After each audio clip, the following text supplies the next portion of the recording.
Christopher Rawson in Stephen Cartwright. Zmaj, knjiga pravljic.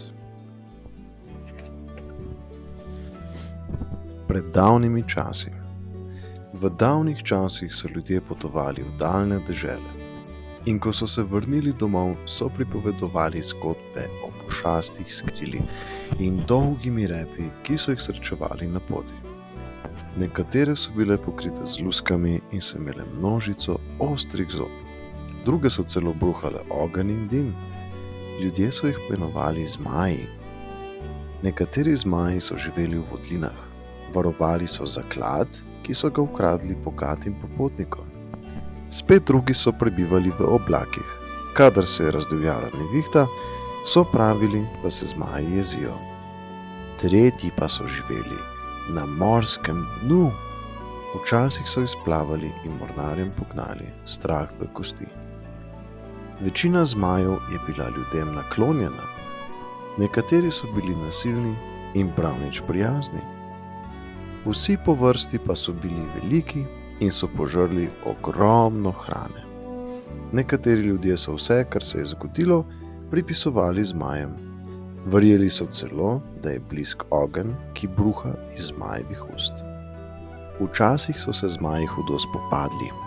Rjoveli so in sikali in skušali drug drugega pokončati. Ljudje so jih hodili gledati in spodbujati. Pozor, zmaji! Ljudje so se zmajev izogibali, kolikor so se mogli. Če pa se je kak nasilnež vendarle spustil na zemljo, so se pogumni junaki v oklepih spopadli z njim.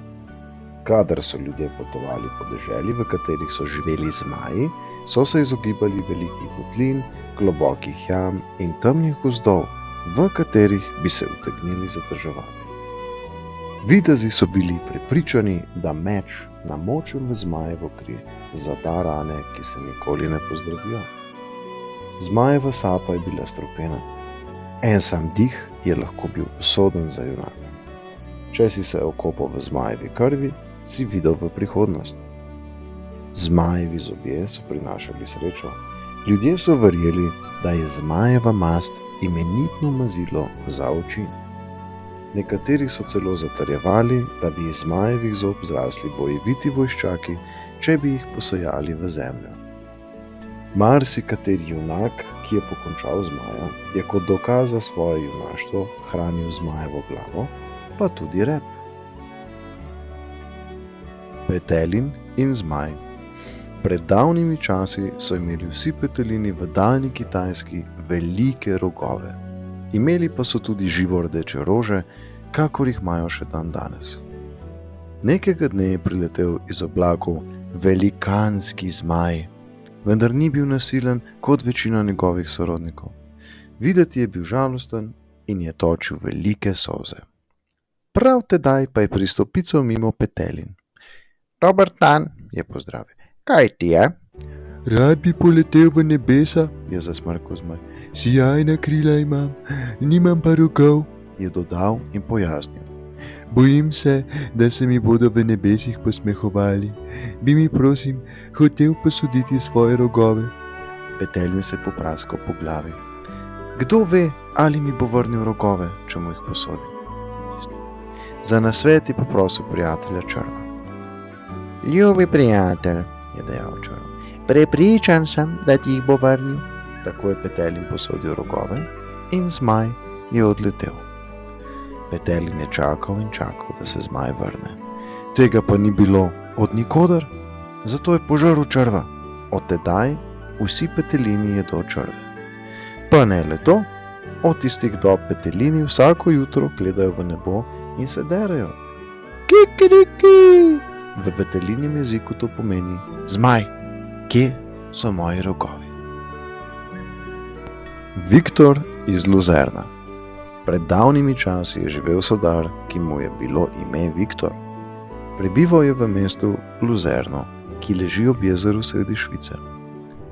Nekega dne se je odpravil v gozdove na gori Pilatus. Izbrati je nameraval čim daljša drevesa in iz njih izdelati nekaj novih sodov. Ves dan je hodil po gozdu in iskal visoka in ravna drevesa. Vsako izmed njih je zaznamoval s koščkom krede. Ker pa je ves čas gledal v krošnje, ni opazil velike luknje v tleh. Na pomoč, je zaklical, ko je padel vanjo, vendar ga nihče ni slišal. Padal je in se vmes prekopiceval v zraku. Nazadnje je plosko cepnil v blato na dnu globokega brezna. V blatu je preležal vso noč. Naslednje jutro pa je vstal in se ozrl naokoli. Znašel se je na dnu globokega brezna z navpičnimi stenami.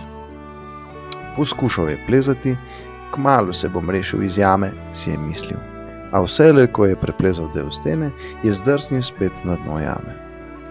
Viktor se je trudil ves dopoldan. Nazadnje je sedel na tla in se razjokal. Nenadoma je zaslišal glasno lomastenje. Ozrl se je in zagledal velikanska zmaja, ki sta prihajala iz votline. Imela sta velike bleščeče oči in sijoče zobe. Zamežikala sta ob pogledu na Viktorja in si obliznila ustnice. Ubogi Viktor je otrpnil od strahu. Rad bi pobegnil, pa ni imel kam. Ne požrite me, je zavpil. Nič hudega vam ne bom storil. Toda zmaja sta se mu le nasmehnila in nista bila prav nič nasilna. Kazalo je celo, da sta vesela, ker imata v votlini novega prijatelja. Kmalu sta se zavalila na tla in zaspala. Mogoče pa tu doli niti ne bo tako slabo, je pomislil Viktor. A že čez nekaj dni mu je postalo dolgčas. Zmaja sta namreč ves čas le spala, Viktor pa ni imel nobenega dela in nikogar za klepet. Viktor je vso zimo preživel v jami. Hranil se je s travo, žejo pa si je gasil z vodo, ki je kapljala sten. Iz dneva v dan je postajal vse bolj suh. Lepega dne pa je prišla pomlad. Eden izmed zmajev se je prebudil in zazehal. Nato je gromoglasno zarjoval, zamahnil s krili in poletel iz jame. Ojoj, je vzdihnil Viktor. Če odleti še drugi zmaj, nikoli več ne pridemo tod. Zato se je kolikor mogoče trdno oprijel njegovega repa. Letela sta in letela, dokler nista priletela iz brezna in se dvignila pod nebo. Plavala sta na drevesi in nazadnje pristala na vrhu gore Pilatus. Viktor je hodil ves dan in naposled prispel v Luzer. Ljudje so se razveselili, ko so ga zagledali. Mislili so že, da je na gori izdihnil. Viktor je bil zelo lačen, saj je 6 mesecev jedel samo travo. Privoščil si je pravo gostijo. 3 dni in 3 noči je samo jedel. To pa je bilo le preveč. Strašnimi bolečinami v trebuhu je legel v posteljo. Prišel je zdravnik in mu dal zdravilo, kljub temu je čez 2 dni umrl. Viktorjev denar je dobila cerkev, ljudje so zelo žalovali za njim. In da ga ne bi pozabili, so mu postavili spomenik. Lambdonski črv. Lord Lambdon je bil prijazen starček. Živel je v Lambdonskem dvorcu v Angliji. Mimo vrat njegovega gradu je tekla globoka in široka reka Wear. Sin starega lorda je bil len mladenič. Ob nedeljah zjutraj je hodil ribarit k reki, namesto da bi šel v cerkev kot drugi ljudje. Neke nedelje je ves dan ribaril, a ni ničesar ujel. Še majhnih rib ni bilo, kaj šele velikih. Mladi Lambdon je postajal vse bolj čemeren. Kričal je, vpil in poskakoval od besa. Mahoma pa se je vrvica napela. Končno riba, je pomislil mladenič. Upam, da je velika. Toda ko je potegnil iz vode, se je izkazalo, da sploh ni riba. Pred njim je bil velikanski rožnat in spolzek črv. Prav tedaj je prišel mimo star možakar. Ta črv bo še povzročal preglavice, je rekel. Vendar ga moraš obdržati, ne spuščaj ga nazaj v reko. Potem je starček odšel. Mladi Lambdon si je belil glavo, kaj ne stori z velikanskim črvom. Izvlekel mu je trnek iz ust, nato ga je dvignil in vrgel v globok vodnjak.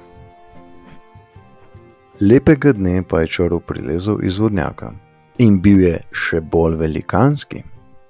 Zlezel je navzdol po hribu in zdrsnil v reko. Tam se je ovil okoli velike skale, se udobno namestil in trdno zaspal.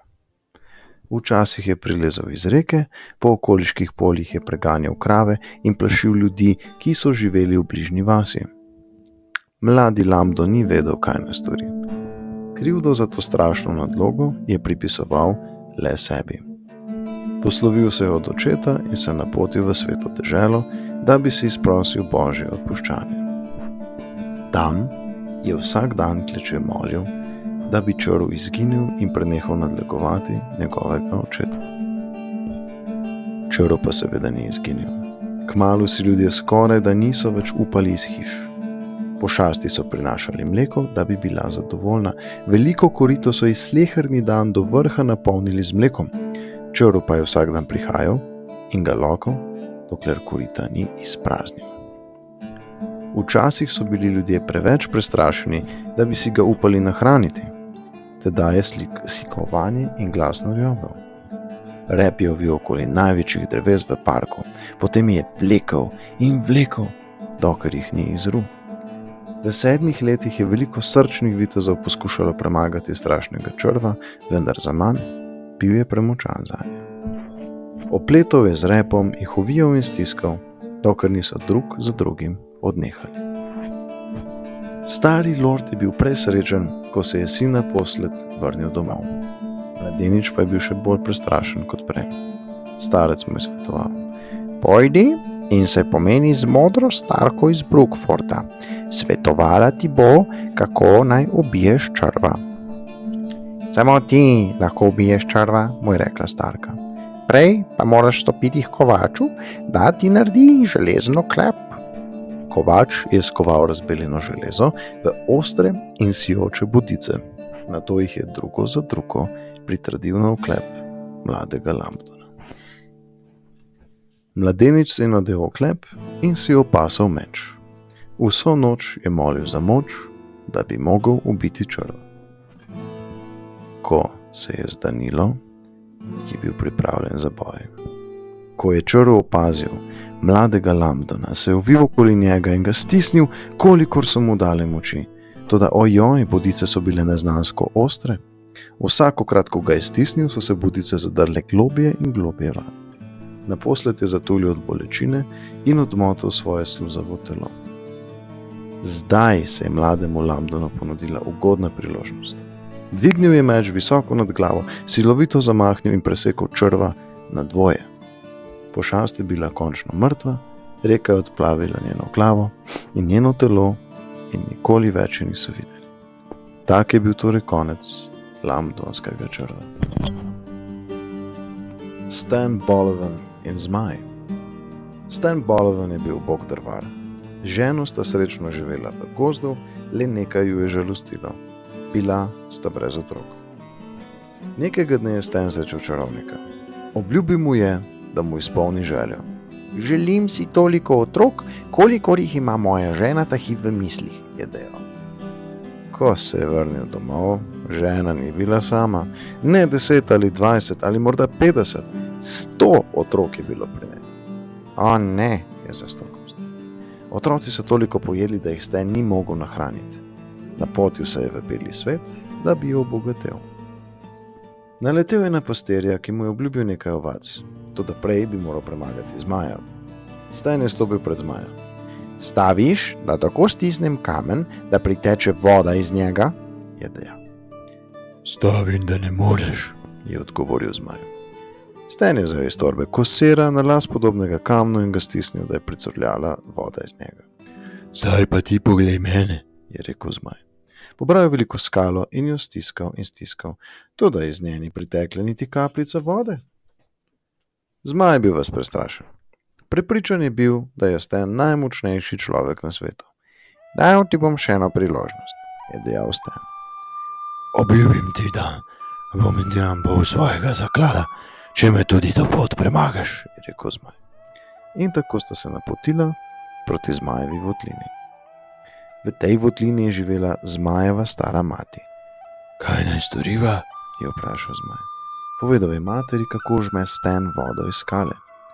Stavim, da vržeš ki dlje kot Stan, dejala zmajeva mati. Stan je kar ustrapetal od strahu, ko zagledal zmajev velik, težki kij. Zmaj je vzdignil svoj kij, strašno je zarjoval in ga zalučal na drugo stran gore. Ojoj, je pomislil Stan, nikoli ga ne premagam. Potem pa ga je obšla sjajna misel. Počakaj, je zapel zmaj. Ne morem ga še vreči, mesec mi bo na poti. Zmaj je otrpnil in se zastrmel v Stana. Bil je tako prestrašen, da se je kar tresel. Zdrvel je nazaj v svojo votlino in vso pot tulil. Po noči je Stan zaslišal šepetanje. Zmaja sta kovala načrt, da ga med spanjem umorita. Prednji je Stan legel k počitku, je pod odejo potisnil debelo poleno, potem se je skril pod posteljo in čakal. Sredi noči se je zmaj s kijem tiho priplazil v sobo. Tam, kjer naj bi bila Stanova glava, je na vso moč lopnil po polenu. Ko je mati to slišala, se je zvijala od smeha.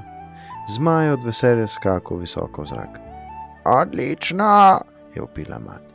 Končno sva ga ugnala. Tedaj pa je Stan stopil pred njo. Dobro jutro, je pozdravil. Upam, da sta dobro spala. Kaže, da imam na glavi majhno oteklinico. Najbrž me je po noči pičila polha. Zmaja sta bila vsaj sebe.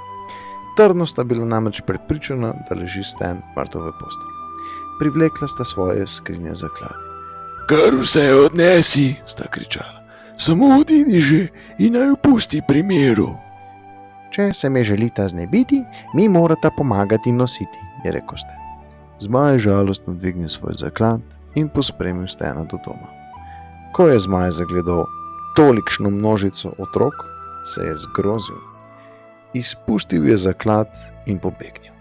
Stan in njegova družina pa nikoli več niso gladovali. Znameniti nasprotniki zmajev. Nekoč v davnih časih je živel mlad krščanski vitez, ki mu je bilo ime Jurij. Nekega dne je jahal mimo jezera, v katerem je živel hudoben zmaj.